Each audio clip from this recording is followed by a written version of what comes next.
A exumação da Ilha Sumítica. Olá, eu sou Marcelo Andarilho, e após 15 meses do sepultamento resolvi exumar a ilha, respondendo a comentários sobre o vídeo postado em 10 de maio de 2018.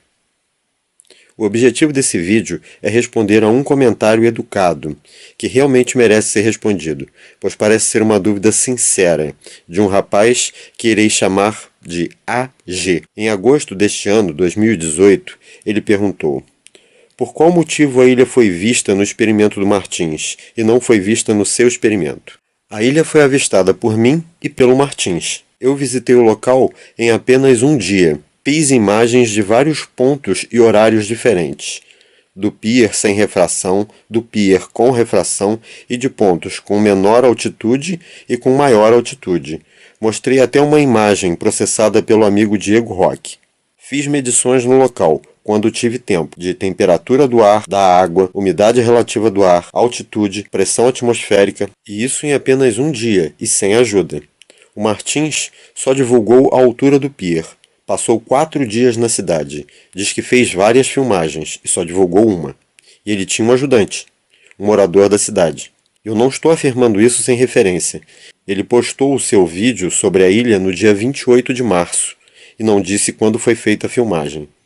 No dia 28, ele fez uma live em que afirmava o que eu acabo de dizer. Eu estava com o Vanderlei, tá? O Vanderlei acompanhou todos os testes, me auxiliou em todos os testes. Nós não fizemos somente uma filmagem foi publicada, as outras estão comigo e estão com ele. Eu passei 4 dias ali, eu fiquei 4 dias na praia olhando para aquela ilha. Nessa live, novamente ele não disse quando foram feitas as imagens, só disse que foi feito no mês anterior e pediu dinheiro, é claro. Esse custo de teste da Ilha Sumítica, que foi feito mês passado, ele foi com o dinheiro do Apoia-se. Eu preciso de dinheiro para fazer isso. Que eu não posso mais chegar aqui e não pedir recurso financeiro para realizar experimentos. Aguardo de coração esse apoio financeiro de vocês. O motivo dele ter mostrado em seu vídeo uma porção maior da ilha vista do pier foi por conta de um maior índice de refração atmosférica. O que ele mesmo admitiu na live, só que é claro, ele deu uma enrolada básica e, como sempre, distorceu os conceitos científicos. O que acontece é o seguinte: cada dia e cada hora do próprio dia, você tem um jeito do formato da ilha, se ela está maior, se ela está mais para baixo. Tem vários fatores que a incidência de luz e a atmosfera causam naquilo que você está visualizando. O que a pseudociência fala é que quanto maior a incidência de luz, mais eleva o objeto, ou seja, mais a ilha sobe. E o que nós vemos é ao contrário. As melhores horas para se analisar a visualização da ilha é no começo da manhã e no final da tarde, tá? Onde existe menor incidência da luz solar. É ao contrário do que eles falam. Ou seja, ao meio-dia é muito mais difícil você capturar uma imagem muito legal da ilha, tá? Isso é fato. É um tanto curioso que ele tenha dito que os melhores horários para observar a ilha sejam no começo da manhã e no fim da tarde. A partir dessas imagens e do fato dele ter dito que as imagens tinham sido feitas um mês anterior, provavelmente fevereiro ou março, entendedores entenderão que as filmagens provavelmente foram feitas próximo às 10 horas da manhã, onde a incidência de luz é quase a mesma do meio-dia. É lógico que isso não é um fator determinante para que haja refração ou que haja um índice menor ou maior de refração.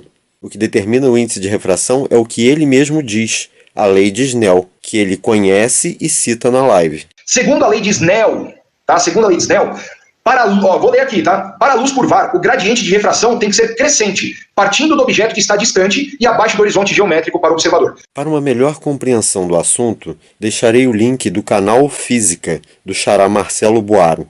Bem, eu espero que eu tenha respondido a sua pergunta. Depois de eu ter indicado 2 vídeos, a refração da ilha sumítica e capacidades térmicas, recebi outro comentário, agradecendo a indicação e fazendo uma análise. Verifiquei que o experimento a laser serviu para ratificar o que se sabe, isto é, a luz sofre um desvio ao atingir um meio mais denso ou menos denso. Contudo, o experimento não serviu para justificar o aparecimento de uma miragem no mundo real. No mar, a Fata Morgana é uma miragem recorrente, sendo ela diferente da imagem que vimos no vídeo do Martins.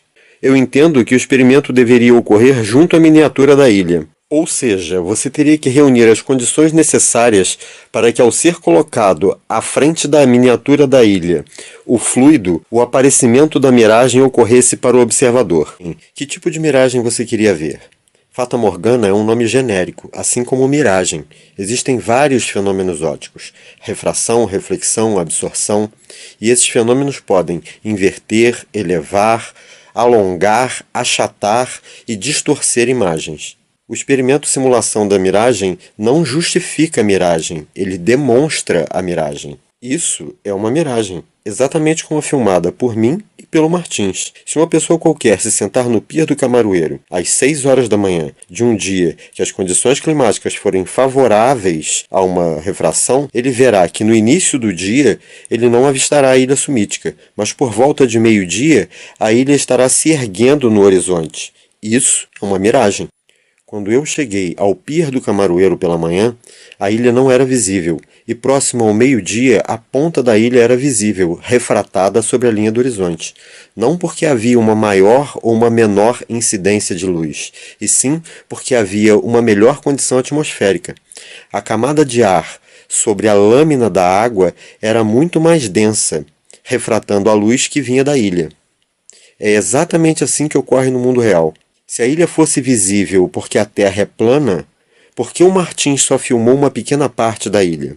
Por que ele não divulgou as outras imagens que disse ter feito? Você teria que reunir as condições necessárias para que, ao ser colocado à frente da miniatura da ilha, o fluido, o aparecimento da miragem ocorresse para o observador. Foi isso que aconteceu.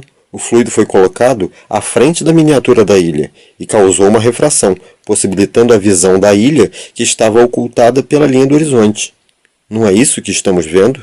Eu não poderia unir o experimento, a simulação da miragem, ao do laser. Como eu iria filmar? Iria disparar um laser no sensor da câmera? Além do que, o experimento do laser não é para mostrar uma miragem, e sim para mostrar o desvio da luz. O desvio da luz é a causa, a miragem é o efeito, a consequência. O experimento Curvatura da Luz mostra apenas que realmente a luz se desvia para baixo quando passa de um meio menos denso para um meio mais denso. Existem vários vídeos mostrando a mesma coisa, mas em um meio líquido. Até o Iberê do Manual do Mundo já fez isso. Foram meses tentando filmar isso. O desvio da luz no meio atmosférico, sem água. E meses tentando simular a miragem. Fiz várias tentativas. Por fim, já estava até desistindo, quando o Josiel do canal Causa e Efeito me deu uma luz, literalmente. E depois disso fiz várias tentativas até conseguir reproduzir em escala. A miniatura da ilha tem 2 milímetros. É lógico que não consegui reproduzir a refração com o índice exato. Eu teria que ter uma câmara pressurizada, climatizada. Eu não poderia colocar as câmeras dentro da câmara. Como eu iria fazer essa filmagem? Não estou querendo desmerecer o trabalho de ninguém, mas mostrar um objeto como uma caneta ou uma haste mergulhada dentro de um copo com um fluido é fácil. Mostrar um laser sendo disparado dentro de um pirex com água ou dentro de um aquário também é fácil. Simular em escala a refração de uma ilha ou o desvio de um laser num meio atmosférico é um pouco mais difícil. Mas mesmo sendo difícil, eu deixei a receita para quem quiser tentar. Agora ficou mais fácil, para quem tiver disposição de fazer. Eu poderia apresentar fórmulas matemáticas, cálculos complexos, mas eu prefiro mostrar imagens, reproduções, demonstrar o efeito, até mesmo com desenhos. O experimento densidade e refração serve para responder a sua primeira pergunta. Por que o Martins mostrou uma parte maior da ilha e eu mostrei uma parte menor? Sim, eu mostrei uma parte menor da ilha, a ponta da ilha refratada sob a linha do horizonte. Por qual motivo a miragem ocorre apenas da parte superior e não da parte inferior? A porção de ar que fica imediatamente acima da água não se estenderia da ilha sumítica até o observador? Sendo assim, não haveria mudança de índice de refração e, consequentemente, não haveria desvio da luz. A resposta da segunda pergunta é a base para a resposta da primeira pergunta. Imagine uma terra plana, em que as águas também são planas. Um gradiente de pressão, densidade e temperatura, que se estende por toda a superfície, de forma crescente, do nível do mar até as camadas mais altas da atmosfera. Nessa situação, a ilha poderia ser avistada por inteiro. Os raios de luz vindos da base da ilha até o observador no pier seguiriam por uma camada de densidade, pressão e temperatura uniformes, ou seja, os raios não mudariam de meio. Já os raios vindos do cume da ilha cortariam várias camadas do gradiente, no sentido do menos denso para o mais denso, até atingir o observador no pier do Camaroeiro, o que poderia gerar uma deformação do cume, e a ilha poderia ser vista com um cume talvez um pouco alongado. Mas no mundo real as águas são curvas, como a superfície do planeta, e portanto as camadas do gradiente de pressão acompanham esta curvatura. Nessa situação, sem as condições adequadas para que haja a refração da ilha, a ilha não seria visível pelo observador no pier, pois a linha divisada do observador passaria sobre a ilha. Os raios de luz vindos da ilha seriam bloqueados pela curvatura da massa de água.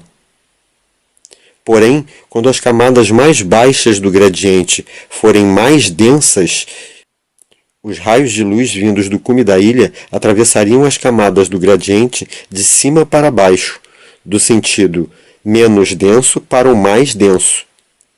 E como já sabemos, a cada passagem da luz de um meio menos denso para um mais denso, ela sofre um desvio para baixo, o que faz com que a luz vinda do cume da ilha seja vista pelo observador no pier, e é o que chamamos de miragem.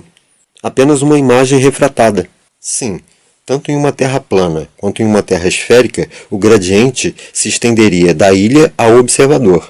Essa demonstração foi feita sobre uma lâmina de vidro curvo, onde eu mostro no meio do trajeto exatamente o ponto onde uma haste provoca a curvatura do vidro, simulando em escala a curvatura da Terra. Exatamente neste ponto, quando a luz espalhada pelo papel passa sobre a haste, uma sombra é produzida. Agora vejam que o laser disparado sobre a ilha em direção a um ponto elevado percorre uma reta paralela à lâmina, como se fosse atingir um ponto elevado do continente, como mostrado no desenho abaixo. Mas o que nos interessa não é isso, e sim isso. Os raios de luz vindo da ilha em direção ao observador no pier. Mais precisamente isso.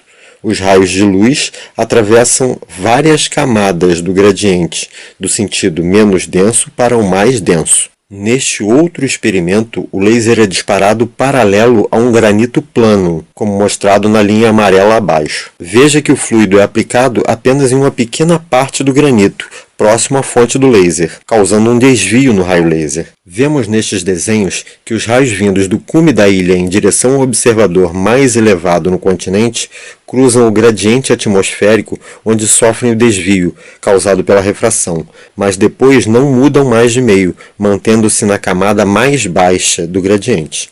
E como podemos ver, os raios vindos da base da ilha não cortam as camadas da atmosfera de cima para baixo, mas sim de baixo para cima, portanto não podem ser vistos pelo observador no pier. Não nesse caso, apenas com índices de refração extremos, elevadíssimos. O problema é que em índices de refração muito elevados, o que pode acontecer é a reflexão da luz. Em algumas situações, dependendo da densidade da atmosfera e do grau de incidência dos raios de luz, e grau neste caso é em relação a ângulo e não a luminosidade, como disse o Martins. O raio de luz pode ser refratado ou sofrer uma refração total, que é uma reflexão, e até mesmo sofrer uma refração e uma reflexão ao mesmo tempo, podendo gerar imagens como estas, que talvez seja o que meu amigo AG tenha mencionado como Fata Morgana, o que não deixa de ser. Também é uma miragem e também é uma refração. Queria agradecer ao AG pelas perguntas e espero ter respondido suas dúvidas. E muito obrigado a quem assistiu, não esqueçam de deixar o seu like e se inscrever no canal. Um grande abraço.